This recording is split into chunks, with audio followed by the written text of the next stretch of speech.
Good evening, I'm Joe Rich, and we begin tonight's news with a developing story in the Middle East.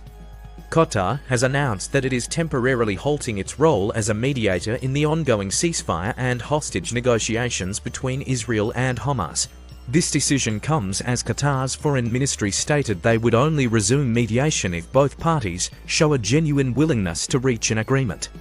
The suspension follows reports from senior US officials that Washington will no longer tolerate the presence of Hamas representatives in Qatar, citing the group's rejection of recent proposals aimed at ending the conflict in Gaza. However, Qatar's foreign ministry clarified that reports suggesting they had fully withdrawn from the talks or closed the Hamas political office in Doha were inaccurate.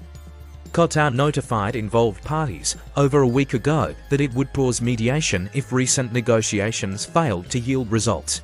The ministry emphasized its commitment to restarting efforts once both sides signal readiness to end what it described as a brutal war. Hamas has maintained a base in Doha since 2012, reportedly established at the request of the U.S. during the Obama administration. The Gulf nation, a significant U.S. ally and host to an American airbase, has played a critical role in various regional negotiations, including those involving Iran and the Taliban. However, signs of a shifting relationship have surfaced, with reports that the recent mourning ceremonies for Hamas leaders in Doha were notably scaled back. The latest talks in mid-October failed to secure a short-term ceasefire, as Hamas insisted on a complete halt to the war and the full withdrawal of Israeli forces from Gaza. Qatar maintains that the Hamas office in Doha has historically served as a diplomatic channel, previously aiding in ceasefire agreements. Stay with us.